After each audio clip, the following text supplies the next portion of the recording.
Hello, Sarah. Callie is 2 years and 7 months old now, and Tess is 2 years and 5 months, give or take. Tess has had a lot of firsts. She's started water training.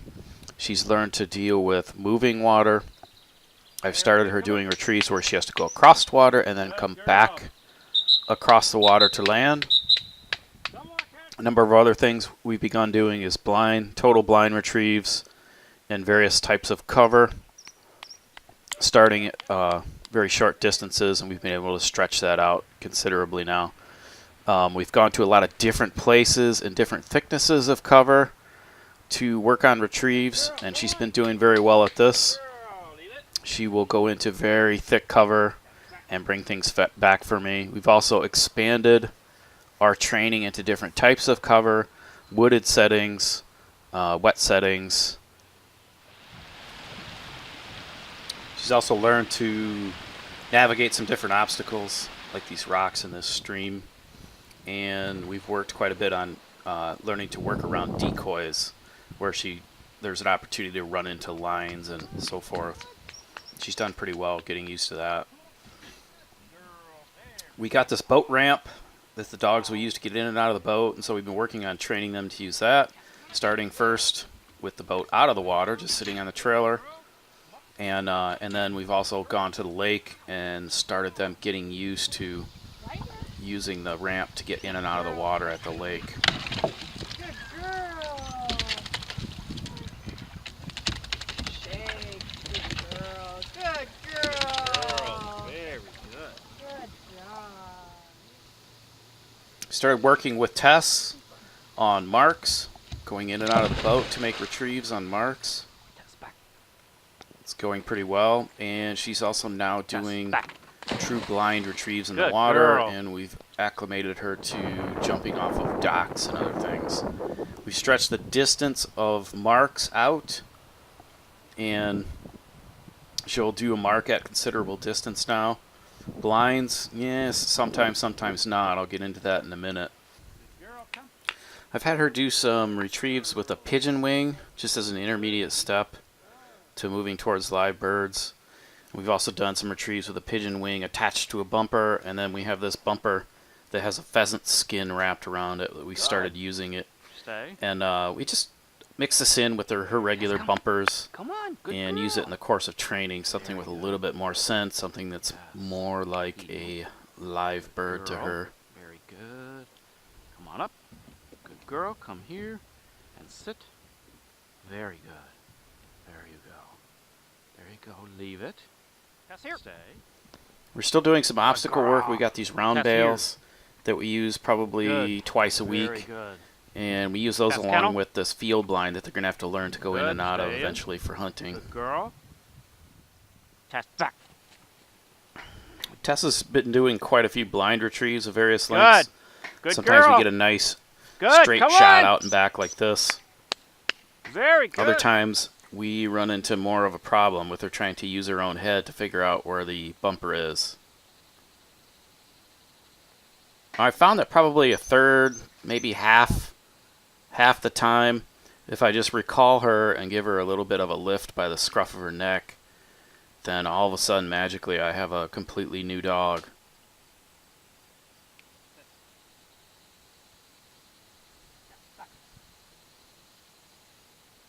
I think part of this is her just wanting to go out and do what she wants to and sniff, maybe, and part of it is what you'll see right here, where you see that head moving back and forth.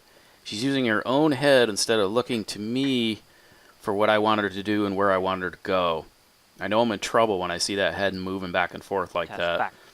So, of course, she goes out and almost immediately turns because she's doing what she wants to do and just trying to use her own brain and calculating where to go. Then I end up having to direct her. Tess, left. Tess, back. The other problem that I wanted to ask you about is we still, not very often, but we once in a while run into this where she'll go out and she'll ignore the dummy, get close to it, and just begin sniffing, kind of grab a few sniffs. And again, probably, well, all the time now, if I just give her a little bit of a scruff lift like that and resend her, she'll go right out and get it. Good girl. And I don't know if I Leave need to do and something else heel. to correct this or if if this correction is going to eventually diminish the problem to where it doesn't even happen anymore. Tess is taking direction now. That's not going too bad. I do need to figure out how to get her to sit on the whistle faster so that I'm able to correct her path more quickly. Callie's kind of stuck. This is about, as far as retrieving, all the farther we can get with Callie, at least on land. She will complete a retrieve if you give her a retrieve in the water, but we still just really do not try to give her retrieves because a couple different things happen when you do that. She will typically, when given a retrieve, do this right here. She'll snap into play mode. This is despite how she's performed on hold work. I mean, she'll hold an object and she'll go through an obstacle course with it and she'll stand there and you can heal her and she'll hold the object. But if you send her like this, she snaps into play mode and then the hold work that she's learned just goes out the window and she'll drop it, or she won't ever pick up the retrieve in the first place, or she'll drop it at your feet. You can see right here, I mean, the same ball I'm trying to have her retrieve, she will hold for me and she'll heal and hold the ball basically as long as I want her to, or she'll run and bring me the ball. None of these things seem to be any kind of problem for her, but as soon as the object is placed away from her and she's sent for it, we start running back into problems again. Callie, come. Callie, sit. Sit. So, to review, my main concerns right now are with Tess doing too much thinking for herself, deciding what direction she wants to go in, deciding where she thinks the bumper might be instead of just looking up at my hand and giving me a straight out and back. I'm going to implement the square training that was featured in your most recent video and work on that for a week or two and see if maybe I can get that ironed out. The other, another issue with Tess was the delays in picking up the bumper to grab a sniff or two. This especially becomes a problem when she's in thick cover and I can't really see her and see what she's doing. I don't know if she's actually looking for the bumper or if she's grabbing a sniff or two before she grabs it and brings it back to me.